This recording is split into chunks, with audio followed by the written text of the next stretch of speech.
Welcome to Band Talk with Charlie Mangini and friends. The only podcast where it's okay to talk in band.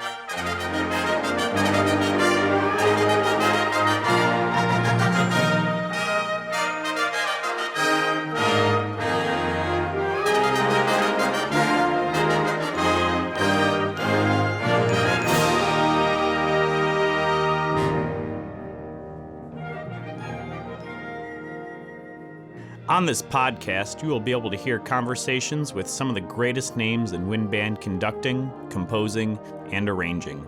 We'll also visit with great college, high school, middle school, and elementary band directors to get their thoughts on various aspects of being a band director. We'll have regular check-ins with instrument specialists, music dealers, and instrument repair professionals. And if that's not enough, we'll even have regular conversations with Dr. Tim, who will help keep us motivated. That's Band Talk with Charlie Mangini and friends. And now, here's Charlie. Welcome to Band Talk with Charlie Mangini and friends, and this, our 39th podcast in the Band Talk series. We're wrapping up 2020, and I am so appreciative to you for taking time to join us for another very special conversation. Whether you are a long-time listener or if this is your first time, it means a great deal that you're with me. And if you've not already done so, I'm asking you to do me a favor and visit the Band Talk with Charlie Mangini and Friends Facebook page and give me a like. You know, my first Band Talk podcast launched on March 14th of this year. And on our 38 previous podcasts, we have had some incredible guests and some memorable conversations. I'm not going to start naming names because I know I'm going to leave somebody out. But you know, all the conversations have been great, and some of the best memories, at least for me, came from people who may not have ever been heard of before, people that were first introduced to you via this podcast. So as we come to the end of 2020, and boy, the end can't come soon enough for me, and I'm sure you're the same way, I would be remiss if I didn't thank some very special people. First, to Saul Friedgood. Saul is president of the Eastman Musical Instruments Company. Saul is the one that put the bug in my head to start a podcast of my own when we chatted at the 2019 Midwest Clinic. So Saul, thank you. And by the way, this is all your fault. I hope you know I'm kidding, Saul. In fact, I'm going to have Saul to be one of my guests on a future podcast, and you will be in for a real treat. So Saul, thanks for the vision and for the push to start this thing. Second, to a couple of guys who really helped this podcast take flight. Jason Heath, who has his own terrific podcast, Contrabass Conversations, and Don Stinson, who in addition to directing the Joliet High School Band, has his own podcast, The Bandmasters. Both of these guys gave me great advice on what to do and how to do it. And you know, that's something special about the podcasting community. The level of support is amazing, and we share a common bond to provide some meaningful content that will help the listeners in some way, help them in their lives. So thanks, guys. Third, I want to thank my great friend and one of my all-time favorite students and people, John Armato. John was a guest on the podcast, and he is senior partner and creative strategist at Fleshman Hillard Public Relations, and he is based in Sacramento, California. John created the artwork for the show, and he never ceases to amaze me with his creativity and his ability to think through situations. Fourth, to two more former students and great friends and colleagues, Matt Ingleson and Aidan Albano. Matt helped with so much technical advice and setup, and Aidan is the voice of Band Talk. Both teach in the Palm Springs, California area, and both are brilliant young professionals who've really helped this old man. So Matt and Aidan, I can't thank you enough. Fifth, I want to thank my sponsors who helped me pay the bills. Hal Leonard Corporation, publisher of the Essential Elements Method for Band. To Vandercook College of Music and their incredible music education program. Whether you want to get a bachelor's degree, a master's degree, or are looking for some meaningful, practical continuing education in their Mecca continuing education program, which has an incredible array of online classes, Vandercook is the place. And if you have a student or a colleague that is looking to get their teaching degree, to get a music education degree, I could tell you from 23 years of hands-on experience, there is no better place than Vandercook College of Music. Trust me, they will not let your students or you fall through the cracks and become a number. I also want to thank the podcastingstore.com, one of my newer sponsors and a company who provides incredible gear at incredible prices with incredible service. Visit them and learn about how they can help you with your virtual teaching needs, or if you're interested in starting your own podcast. They're at thepodcastingstore.com. And be sure to tell them you heard about them on Band Talk with Charlie Mangini and friends. To Advantage Network Percussion.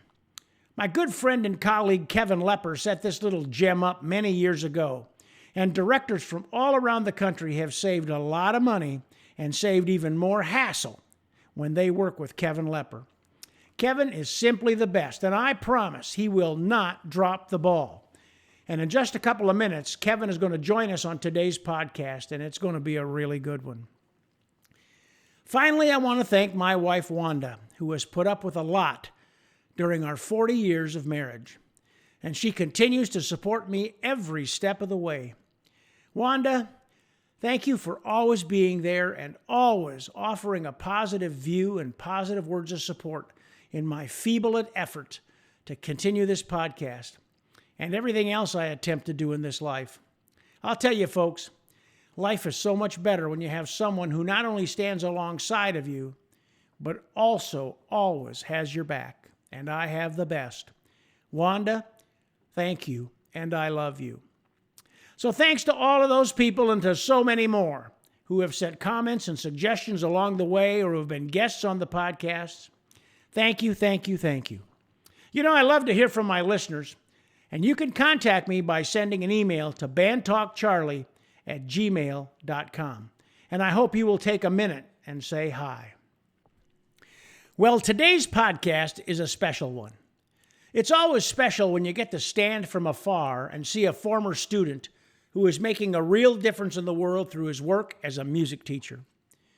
Although I had but a small hand in his growth and development, I still take great pride in watching him continue as a teacher, performer, and maybe most importantly, as a family man, a great father who I can tell loves his wife and his children. Adam Hill came to Vandercook as a transfer student and immediately helped to change the culture through his positive spirit and can-do attitude. It also helped that he got to work with a person who I believe is the best percussion teacher and one of the best teachers I have ever had the chance to watch work and to work with, Kevin Lepper. And as a surprise to Adam, I also invited Kevin to join us for this conversation. So coming up, a really great, insightful conversation with Adam Hill and Kevin Lepper. We'll be right back with Band Talk with Charlie Mangini and friends in just a minute.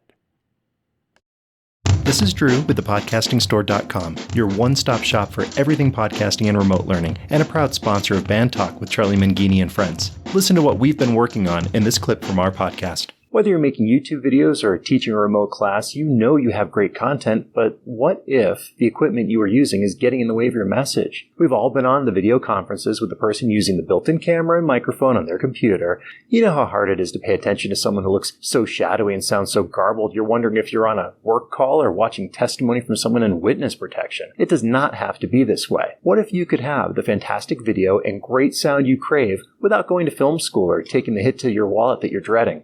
What am I talking about? The wireless microphone system. Sounds complicated, right? Well, it's not. I have personally tested the setup I am recommending, so I know it will work for you. So what system am I talking about?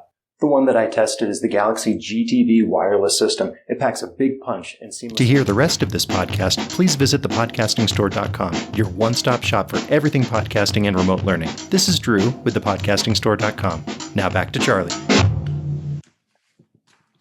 You know, there's nothing that gives a teacher a bigger smile than when they have a former student who's out there just knocking it out of the park. And I've been following this guy, and I see him on Facebook and follow his posts, and he just enjoys life. And I mean, he's always had a smile on his face from the first time I've ever met him. And he is just a real Pied Piper to his kids. We have had several of his kids when I was back at the college come to Vandercook, and he just is a great teacher.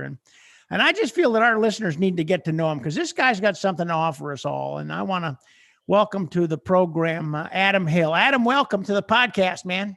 Hello. Thank you for inviting me. It's going to be an awesome time. Really looking forward to it. Well, it's going to be awesome. And I got a little surprise for you, Adam, because in addition to dealing with me, I thought it'd be kind of fun if we brought your old percussion teacher, not old, but I mean, your percussion teacher into the podcast, Kevin Lepper. Kevin, come on in, buddy.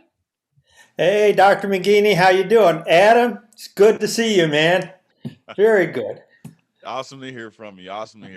This is going to be a lot of fun. It's going to be like one of those roasts that they used to do on TV, those celebrity roasts. We're going to roast Adam Hill here. No, we're not going to do that. That's right. Hey, Adam, tell us where you grew up and where you went to school and what got you started playing percussion. Yeah, I grew up in the Bolingbrook, Romeoville area. I just had the idea that I would do band when I got to high school. I was a big baseball player. Did a little bit of football, was not good, but I did play baseball very well. So, but I got this idea, I think I'm going to do band when I get to high school. So I just decided to do that. And it was kind of controversial, especially with some of my other friends. You're like, well, you know, you're kind of a bigger guy. You should probably play football. I was like, I don't really want to play football. I was like, I think I want to play the drums. So actually, my grandmother took me to my first marching band rehearsal at Romeoville High School. And that's where I started, at Romeoville High School. My first lesson teacher was Gary Adams, very rudimental person. He was in the Joliet Legion Band with Dr. Tom Drake, which I was able to play with him as well. And that's how it started. That's where I grew up. I don't know why, but that's what I wanted to do. So you didn't start until you were in high school? Correct. Son of a gun. I didn't know that. I would have taken it easier on you. So when along the way, Adam, did you decide you wanted a career in music? Let's see, probably somewhere around my junior or senior year when I realized, okay, well, I don't know if I know really anything else.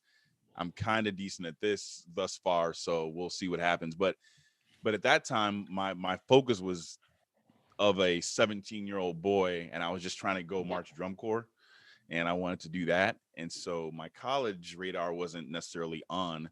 My mom, she saw or heard an advertisement for Roosevelt University, because that's where I went to first. And then I went in for an audition that summer. We had time off, and what was his name? Edward Perimba. Yep. Yeah, Edward Perimba. And he was like, okay, well, yeah, I think we can work with this. I was like, okay, cool. So I went there, but I didn't know what major I was doing. I was just doing music. I didn't know if it was performance. I didn't know it was education. I had no clue. So I was just doing the thing, but then I went back to Romeoville High School to start just teaching the drumline, the percussion section with my old high school instructor, Jim Dietrich. And that was fun. And then, so as I got further, probably the middle of my second year at Roosevelt, I was like, oh, I can choose if I want to be an educator or a performer, because I had literally no idea. So then that's when I started teaching. I was like, this is fun. I like this. Of course, I love to perform. But I don't know. That felt good to me going forward. So Adam, what got you to Vandercook? So I was with Michael Madonia at Thorn Fractional South. He hired me to come in and teach his percussion section for marching band. And then I was with Bart Bates, who was another alumni of Vandercook. And one day, Mike Madonia, he pulled me into his office and he said, sit down. He goes, so how's school going, buddy? And I was like, I don't know. I don't know. He's like, it seems like you're kind of stuck. And I was like, yeah, I am. And then he said, you know what? I think you need to go to Vandercook. And you need to get this thing done. You can do some stuff, but you're stuck. And he mentioned, Dr. McGeaney, Kevin Lepper, they'll help you out. They'll get you in there. They're gonna work with you. It'll be great. And Barbage was like, yep, listen to him. And so I said, okay. So then I got my audition stuff together, and then met Mr. Lepper, and bada bing, bada boom. Yeah. So Kevin, when you first learned about Adam, what do you remember when he first came to study with you at Vandercook? Well, it was sort of strange because people would sort of float in and out. The admissions people would bring people in. Hey, this guy may be interested. This guy may be interested. And that was basically our conversation. He stopped by the studio, and I think it was George Perard maybe said, hey, this guy thinking he may want to transfer. And I said, that sounds great, And then that's sort of our conversation at that point. And then he came in and auditioned. So, like any what I call non-traditional student, here he was a little bit older than most of our students. He had a lot more experiences. There's going to be some things he was good at and some things he wasn't good at. And so that's what the audition basically showed. It was like, man, he's doing all right on all the rudimental stuff, but there's some of the traditional stuff we need to work on. But you could tell his spirit. That's the important thing. Yeah. And Adam, what was your first reaction when you met Mr. Lepper? He was super open. It was relaxed. It was relaxed, and I felt like that was a pretty important thing. I think if I could remember anything like versus the schools was everything in Roosevelt felt so tense, like in that studio, because everybody was very much orchestral, very, very orchestral. Like if I was working on something, for music for that summer, for marching or whatever, like it would always be like, that's weird. I'm like, it's fun. And then like, yeah, whatever. It was very like, that stuff is weird. It doesn't really mean anything. So yeah. I just forgot my thought. So yeah, it just felt relaxed, and it was more open, accepting to what I knew, and seeing that there could be some growth there. So Kevin, with any student, it takes a little time to find that thing, I guess, that really ignites their growth and their progress. Do you remember what that was with Adam? What I really tried to do was, like I said, to beef up those areas that he was not particularly solid in. And sometimes I missed it pretty hard. Okay? Because Adam, he knew what he wanted to do.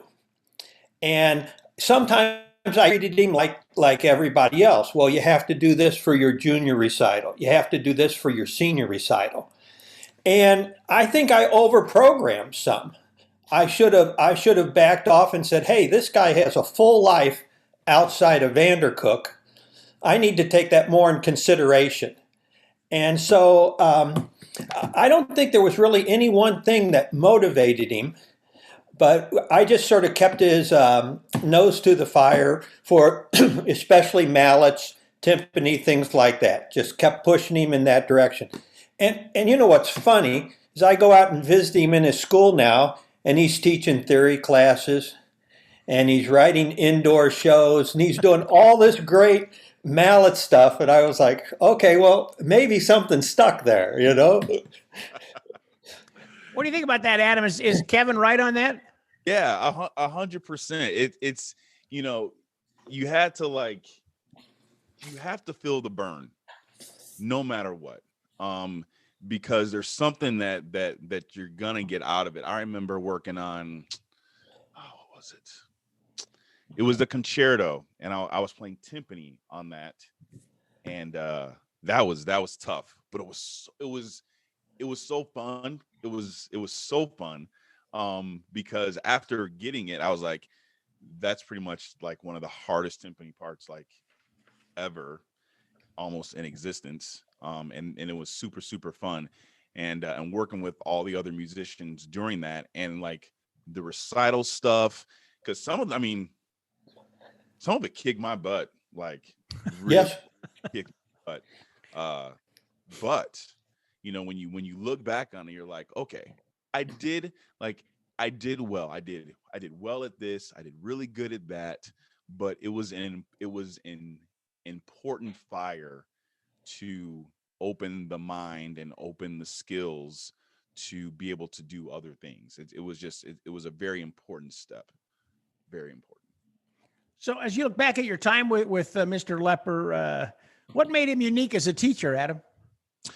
I think it was the way that he could reroute instruction to help the student and do it in a relaxed way. So like if I was struggling with or anybody, and you could be like, okay, well, let's try this, and let's try this path and see if we can be successful here. That happened, several times for myself, several times for other people that I watched, like during in class or in the studio, um, and just trying to bring out the best parts.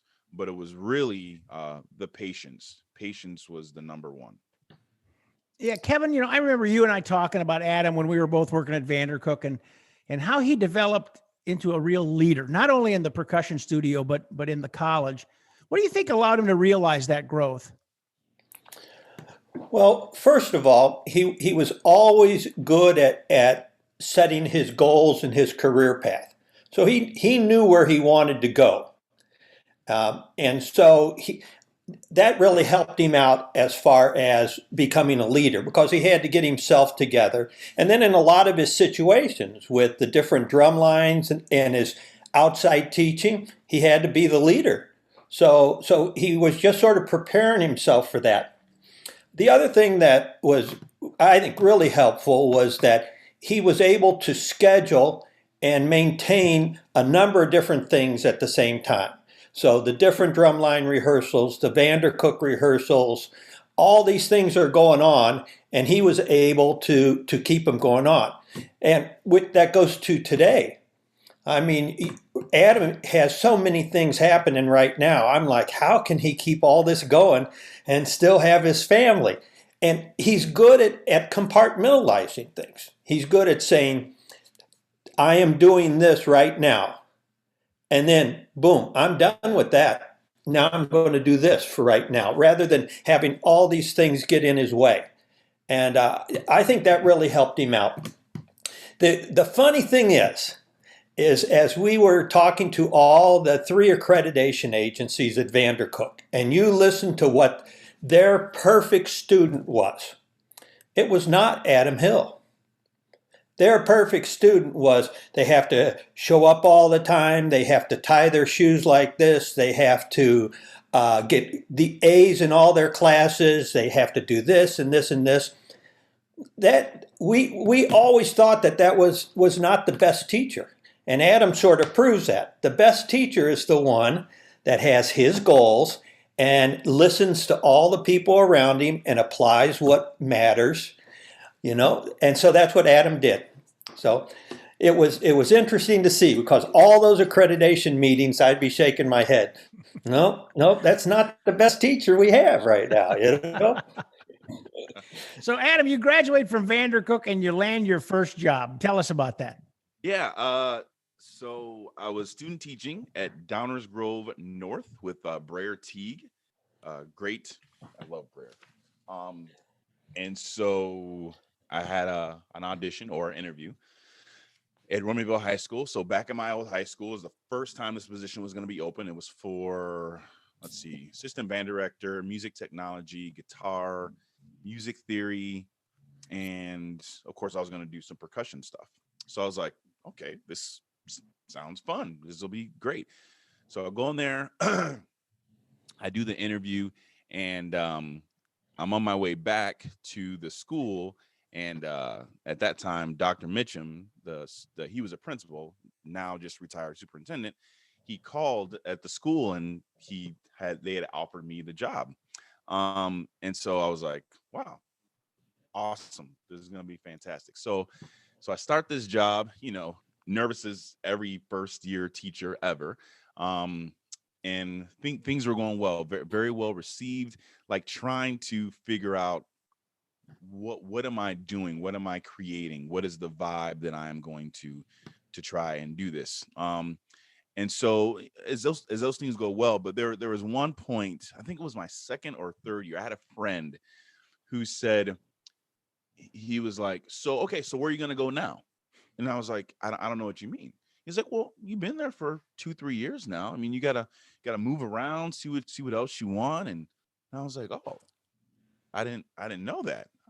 I'm pretty happy, but okay. So like I went out and I think I did like 2 or 3 other interviews at other schools, and I was like, I don't think I need to go anywhere else. Like I feel like I have what I need, and there's still so much to do. This is like 3 years in. So, but that point of like finding the job, and what is in people's heads about moving around a little bit, I realized that really doesn't matter. Like if you get a spot where you have support and you're having fun and you feel like there's growth there, then that's really all you need. So you're still at the same school, Adam? And how many years have you been there? 15. Oh my gosh. You're halfway through your career. You're getting to the top of the hill where you're going to be on the other side. You're going to be over the hill. Is that they say? Huh? Oh my gosh.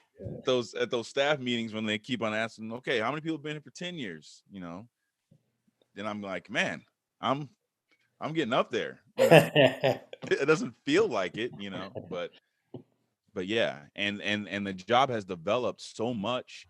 So now I have 3 percussion classes. I have my top percussion, my middle percussion, and my beginning percussion classes, teaching jazz band, guitar, music technology.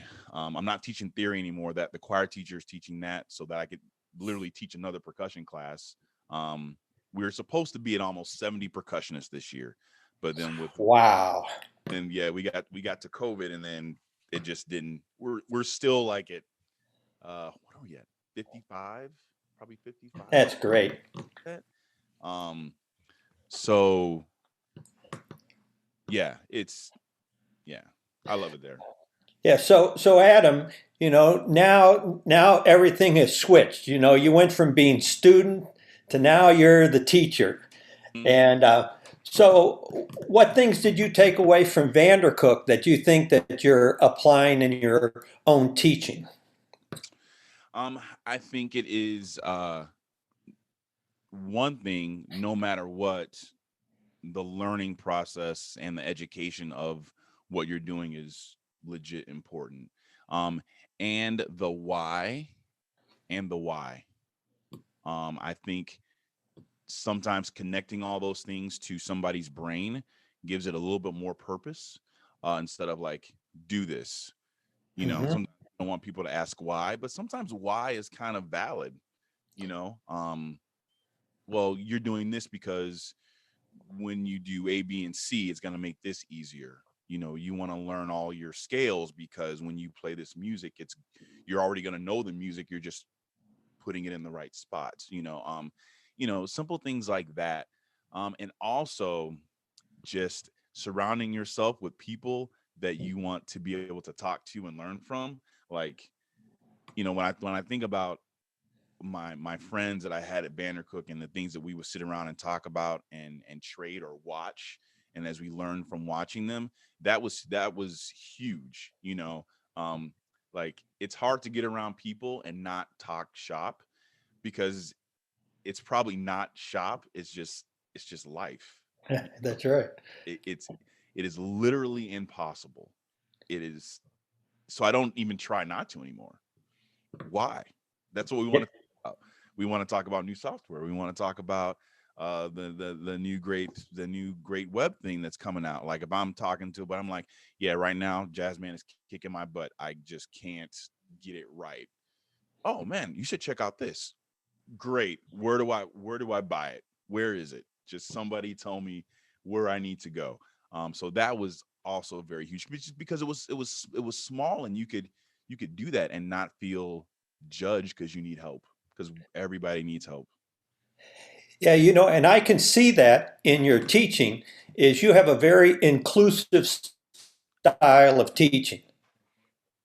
And I think that's why you probably have 70 percussionists or 55 or whatever it is that you include everybody. It's like, come on in. And that's sort of what the feel was at Vandercook, was it was such a small school, we had to be inclusive. And so I remember you guys sitting around in the percussion studio.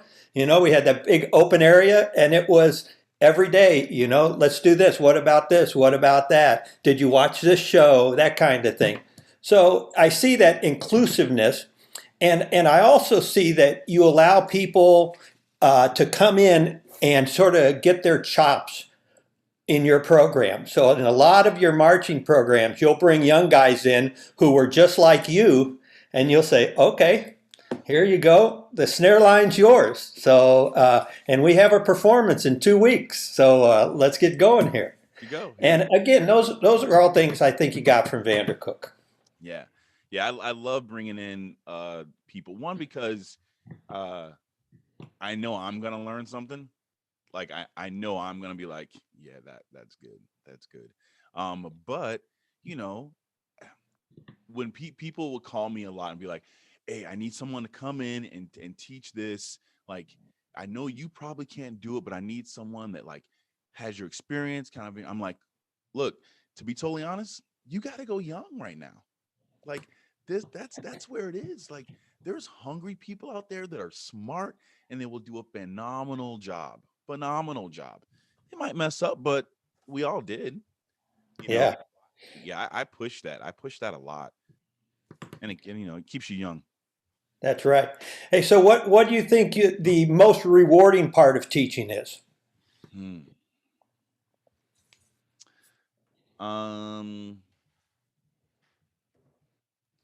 I think it's when they realize that the program or what they're doing has become like a vital point of their life. Like, it's not just the thing they do every once in a while, but it's the ones that are like, yeah, I haven't played in a while, and I really, really need this. Even though they know they might get their butt kicked in rehearsal, they're still fine with coming and working hard and feeling good about it, about what they've done. And I always call this payday, is when the few students, they go out of their way, and they write you a note. Oh yeah. That Yeah. those are always, man, that's payday. I'm like, all right, cool, that's payday. I didn't know it was gonna happen today, but that's awesome. So Yeah, Yeah, Adam, go ahead, Kevin. Go ahead, Charlie. I say, Adam, what I've witnessed and in talking with Kevin and just listening the last couple of minutes, I mean, you got this incredible following with your students, and so how do you cultivate that student buy-in? I try to be very honest with them, and I'm not afraid to talk to them. Like, we will talk a lot, not just about music, but just whatever it is. And I also I let them know my fears and my failures. And the failures are important because, like, I need to tell them that, yeah, when I was in algebra 2, I failed it too. I have to tell them that, so they can be like, really? I'm like, yeah, because these kids are geniuses. Like, when I'm always like, you guys are so smart. I mean, they blow my mind, of like, they're taking 15 AP classes and still learning all this literature. And I'm like, man, I could never do that. But when it's time to, why do they want to come in the percussion room and just sit and talk? Is because I will open the door for them to just see me as Adam, but I'm a person. I'm not just a teacher that lives under the floor, and pops out for class. Yeah, and something else, Adam, is you provide that quality goal for them. so that they always know that he's going to expect top quality from me.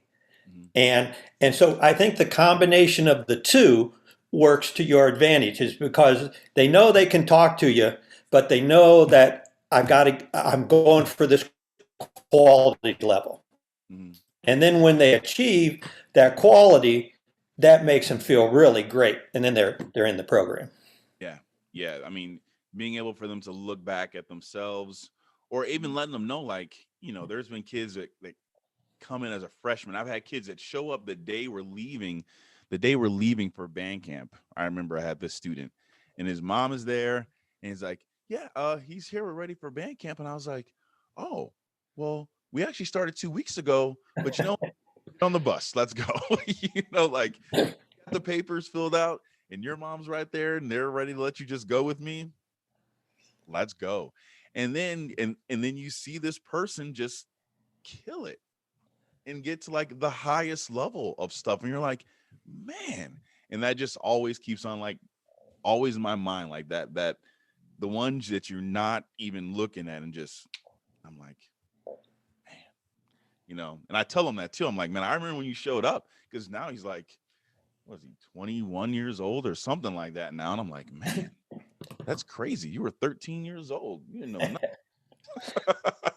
you know Hey Adam, I don't know whether I told you this or not, but we visit Austin, Texas in the winter many times. Okay. We were in PetSmart dropping our dog off, and this guy had a Pioneer Drumline shirt on. And sure enough, he was one of your guys. Really? Yeah. Don't remember his name, but man, it was like Mr. Hill did this and Mr. Hill and Mr. Hill. I was like, all right, you must know somebody different than I know. That's funny. Yeah, there's a lot of Texas guys that I've gotten a chance to. They were here, and then they went to Texas, and they are doing their thing out there in Texas. Yeah, that's amazing. I love those stories. That's fun. That's really, really fun. Okay, so let's talk about the Chicago Bulls and the Chicago Bears drumline. Okay. Because, man, those are pretty heavy things. I mean, how did you get involved in that? How many years were you doing it? And man, just to perform all those games and then keep a job or keep school going, that is something else. Yeah.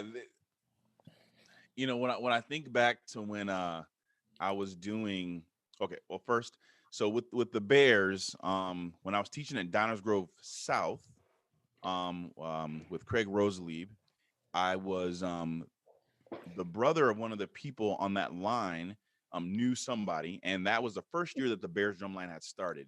So that must have been like 2002 or 4. I guess it doesn't really matter. Anyways, I was like, oh, that sounds great. At that time, they really weren't. They had like everyone was selected. So the next year, I was like, okay, well, I'm going in there. This is going to be awesome. So went in there, did the audition, got on the line. It was definitely some of the best times in my life. I loved the fans.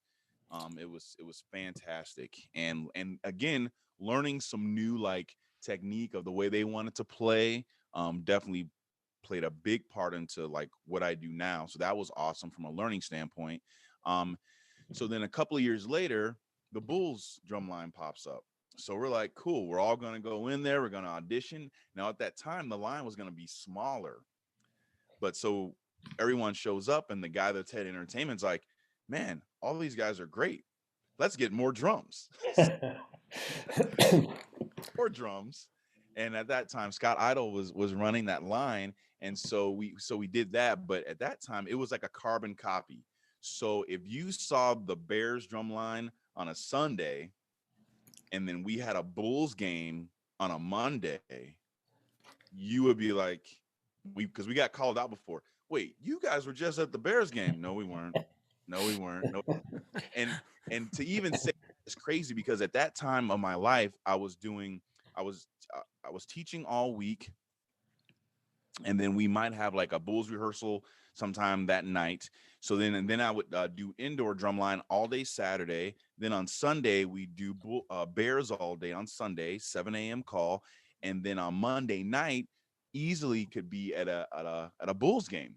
with a 4 o'clock call. So get done with school, out the door probably like 2:30, and then run over there and do that game, and just be like, wow, like how do we do that? I have buddies who are like, how do we do that? Like, that's insane. I don't know how it happened. I'm glad it happened. It was truly, some of the best times of my life. But man, now I'm like, just thinking about it, I get tired, but it was fun. It was fun.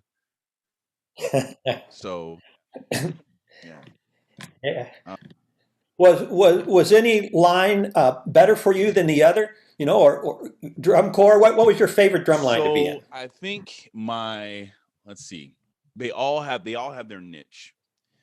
I think I gained a discipline from drum corps and the chops and the hands to do it at the entertainment level, because at the entertainment level, nobody cares about what you're playing, which is the truth.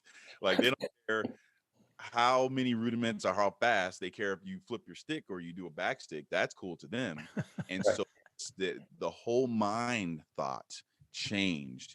So with the Bears, the fan interaction and entertainment was the highlight, because you got to meet new friends. And every week on Sunday, they're waiting for you there to come and play for them, and they get to know your name, they call your name, and all these things. But then we get to the Bulls, and that's where a little bit more of the artistic side. So especially when I got to take over for the Bulls. So I've been directing that line for 6 years now, maybe. So when I took over after that, and that was awesome, because then we're getting to the artistry side. How do we create things that are going to make the performers very happy and engaged, but also keep the audience like, wow, that was really, really cool.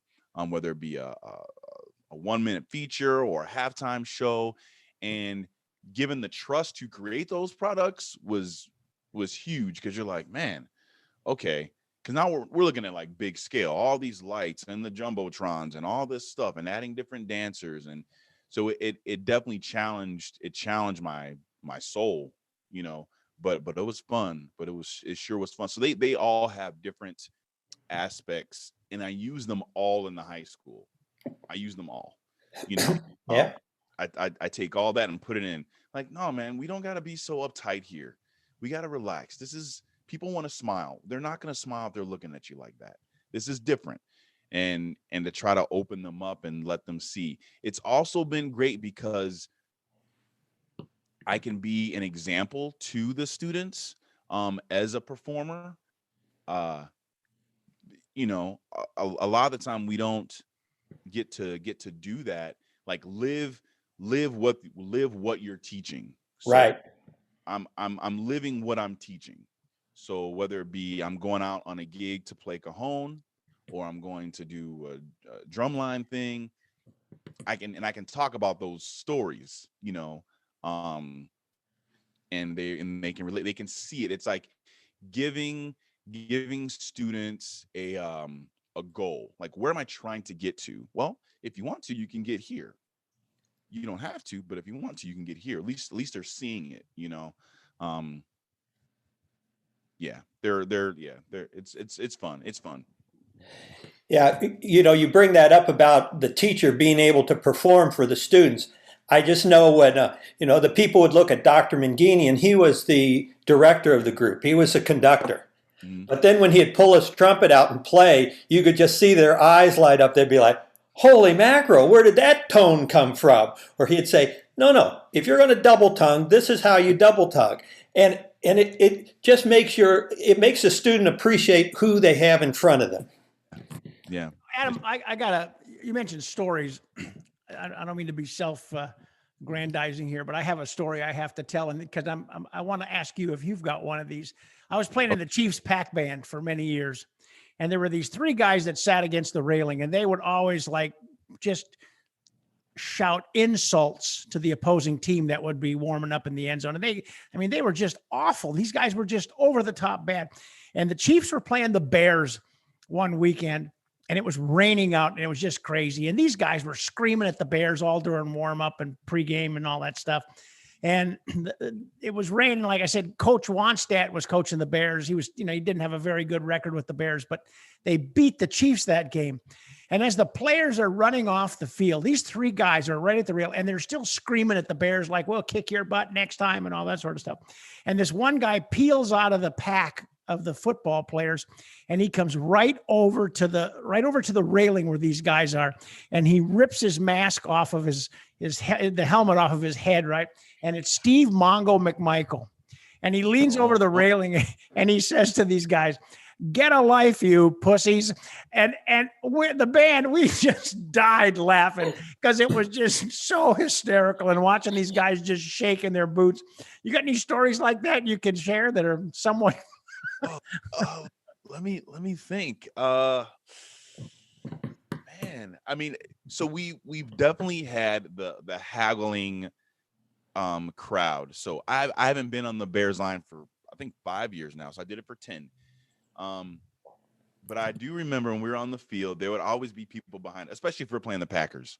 So if we're playing the Packers and people are right behind us, they got those good seats, we were gonna hear it.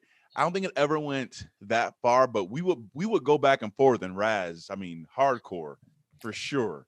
But I don't think there's like any particular stories like that. But that's a good one though. That's a good man. I got several like that, but I'm not going to go there. Hey, you also mentioned that you were doing an indoor winter drumline. Is that something that's involved with the school, or is that community? Or let's talk a little bit about that. Yeah. So my when I got to Romeoville, it kind of presented a chance to extend into reaching more students.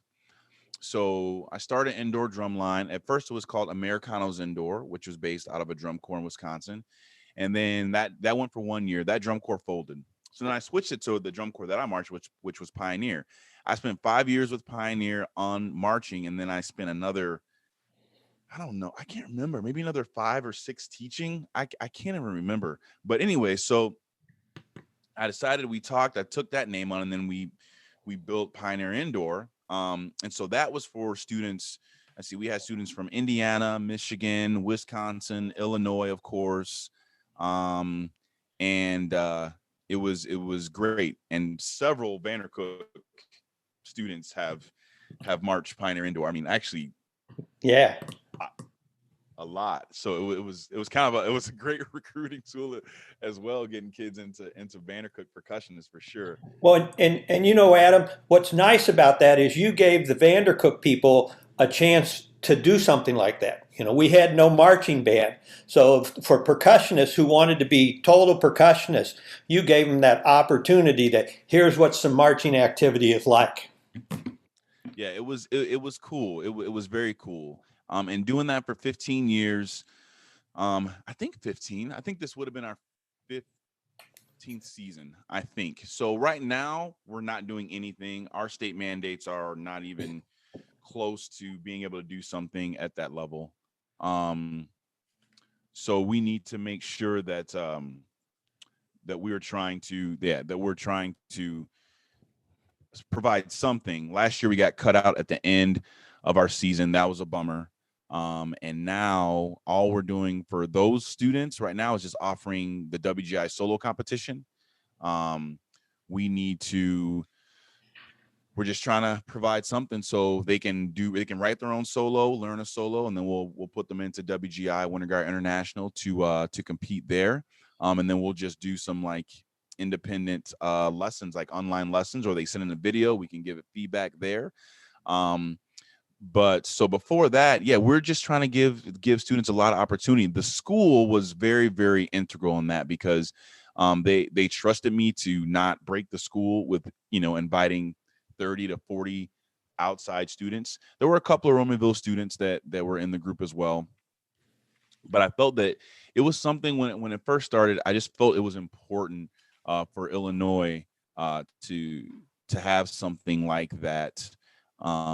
And just get some different experiences going on. I would hear about Indiana has so much, or Michigan has so much, or Texas has so much. And, from that standpoint, and kind of wanting to push that and work with some good friends. And now I'm working with kids that I taught that were in the group. Some of those were Vandercook grads, and so it's like it's made this big circle, and it's cool because, you know, to be totally honest, I can kind of sit back and let them rock it away, you know, and only need to say what I need to when if I really need to, and that right there, that's awesome too, you know, that's really cool, and that's special. So, you know, hoping that circle continues, and however long that goes, you know, I don't know, we'll see. So, You know what's neat? go ahead, Kevin. Yeah, you know what's neat, Adam, is that you keep everything going. So, you know, some people say, well, if I do indoor drum line, we don't do solo ensemble at the school, you know, or we put the drums away right after marching band season. And I find you're doing a disservice if you do that sometimes, but you keep all those activities going. Yeah, I think because so once we get done with marching season, what we usually do is we will start working on a lot of concert percussion literature. Now, that doesn't mean that we're not working on those other chops, like from a technique standpoint, but we will start to dive into that other area of percussion as well, because it's just important. But I want to give them a chance to jump around. If they still want to do a solo like that, that's great, because we work on this big like percussion theater thing, and where we started doing this big percussion show, and it's been going well. Hey, so with COVID on us, how has that affected your teaching? You know, give us some specific activities that you're doing that maybe help some other people out. So 100% is super tough. Students get tired, teachers get tired. You're staring at a screen. Sometimes it's fully dark, depending on the class. So from one of the techniques that I'm using right now, just to try to engage and get some students to make sure they're on camera, is I'm actually telling them to turn their cameras off when I don't need to see them. Like if I'm just going to talk for a while, and that has seemed to help a lot for several of my classes. I have dived into a lot of technology for my classes, percussion and guitar specific, like a lot of different camera angles. Like I use about 4 different cameras for my class, and I go into the building to teach my classes, and trying to move it around. To be honest, I try to teach it like a YouTube show. Mm-hmm. So, you know, things that are going on in the background, the way I introduce the class, the way that I move around the camera angles, and just try to keep things flowing and try to stay as engaged as possible. The engagement part, it looks a lot different. You know, sometimes I will not talk about music. Sometimes in the beginning of the class, we'll do riddles, you know, for a couple of minutes. And then, you know, I do those riddles, and the kid that I have not heard a single word from in 2 weeks will be like, "Oh yeah, I know them." Da, da, da, da, da. And I'm like, "Oh, sweet, you are here. Okay, great. That's a win today," you know, or just to generate things that are different, you know. And again, just to talk. Hey guys, what's going on with you guys? What'd you do this weekend? Oh, your mom's birthday. Great. Oh, you got a new dog. That's awesome. Let me see the dog. Put the dog in the camera. So they're like, oh, cool. They put their dog in. I mean, just like try to make it as homey and as inviting and as I possibly can. It's almost like music is second right now. Because I feel like they really need someone that kind of cares about what's going on in their life. And we're still gonna drum, and we still play guitar, and we're still doing music technology and making music. We're doing all those things, but I don't know if that's my first priority at this specific time, because I know that so many things are wrong. Like, you know, there's kids that are struggling hard. They can't they can't get themselves to do their assignments. And as these assignments build up, and I'm like, you know, I'm like, you're behind like 10 recordings, you know, and like it's just going to create stress. So I'm trying to reduce the stress but still have a good time and still make it a production for them in class. But it's time. I feel like I'm tired. I'm more tired at the end of a virtual day than a real school day. Yeah, you don't get that interaction with the students to help you through. Right. It all is sort of you. And so I hear that a lot from band directors who like, man, I like when I give a demo and there's some communication and we can talk about things. So yeah, those are the things that teachers aren't getting. Mm-hmm. Yeah, it's that energy. You need energy. Somebody gives you energy, you get energy, and so forth. But Yeah. it's a challenge. It's a challenge, and I'm still working out some issues. What's the reaction to your online teaching, Adam? The reaction is, I feel I have gotten reaction that my classes, there are a lot of students that definitely looked forward to coming to the class. Even the ones that don't say a lot, I'm not naive. I'm pretty sure that there are students that may be signing on and sitting there, like I see their names, so they must be there. And we can do some checks like that, like when I go into breakout rooms. But it seems like it's entertaining. I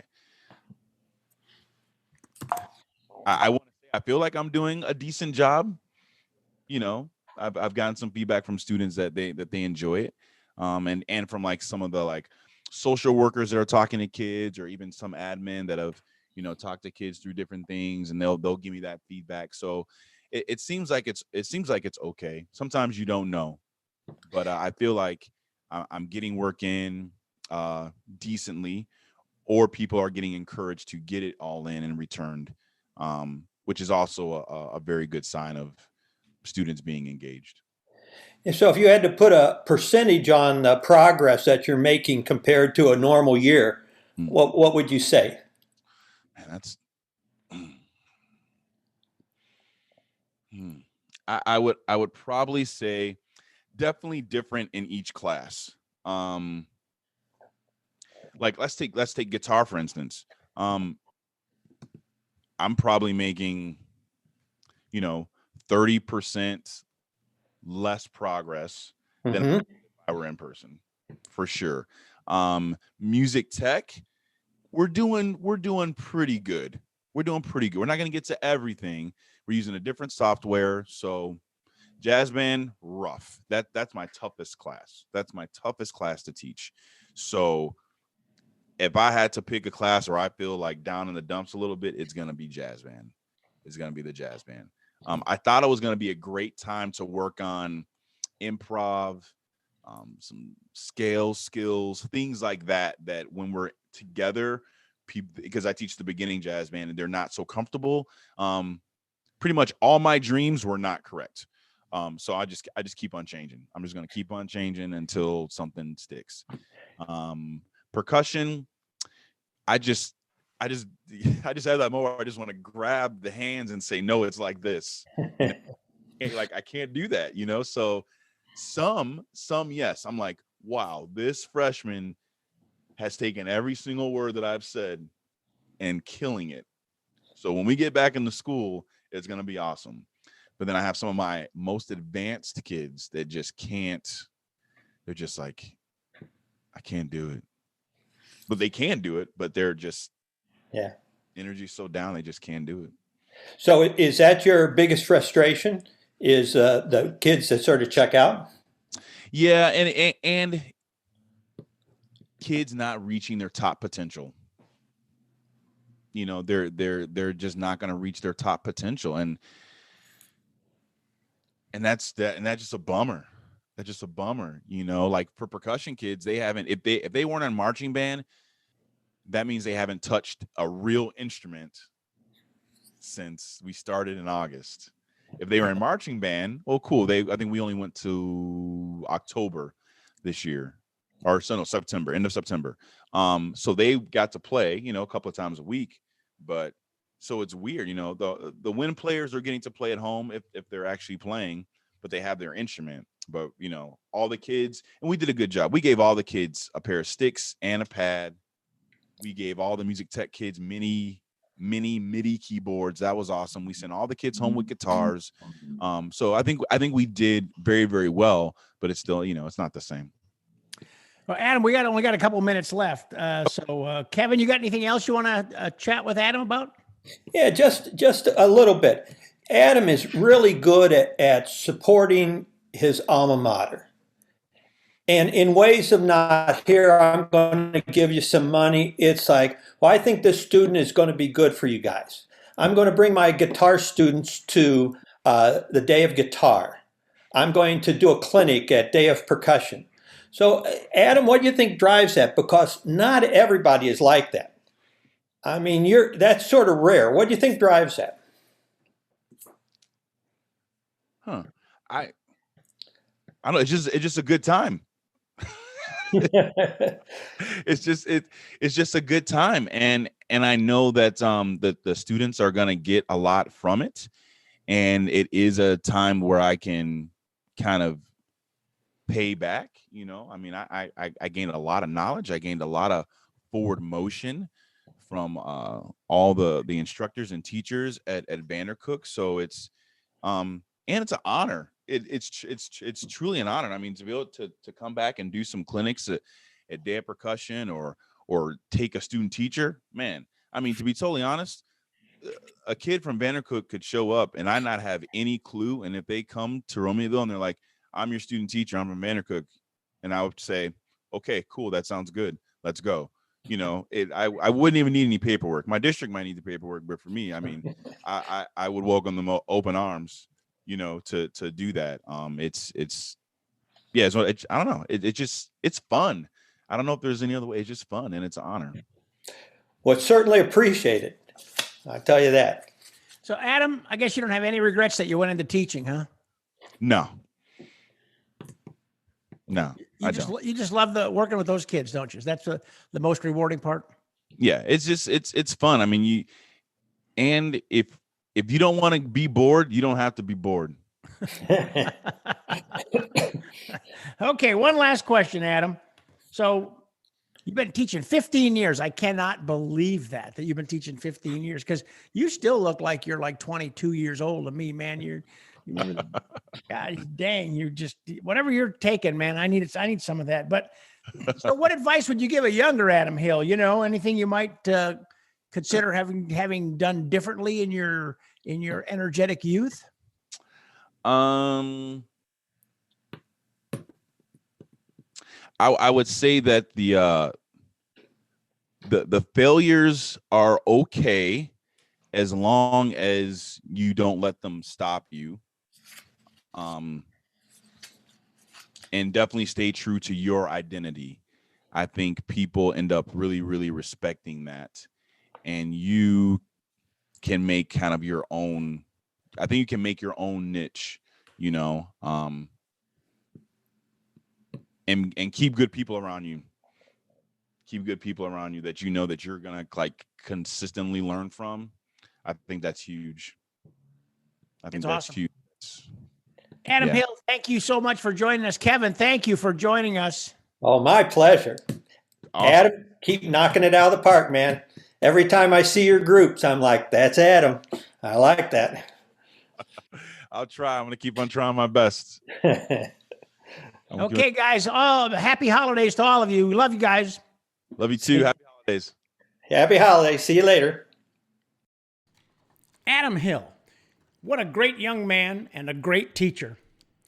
I still can't believe he's in his 15th year of teaching. And what a philosophy. Keep your door open and give them a chance.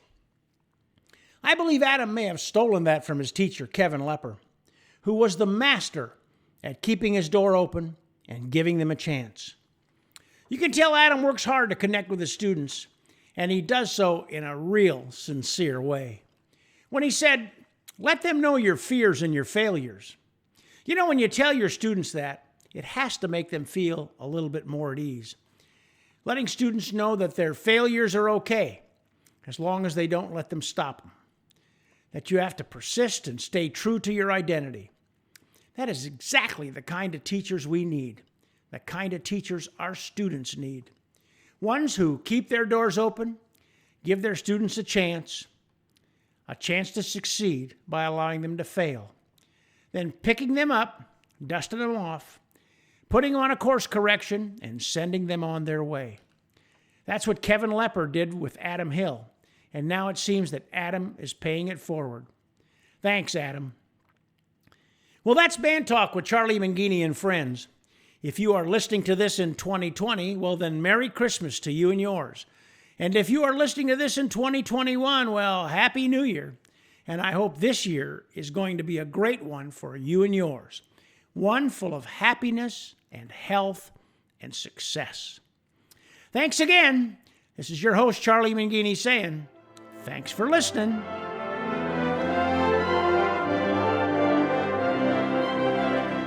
Thanks for listening to Band Talk with Charlie Mangini and friends.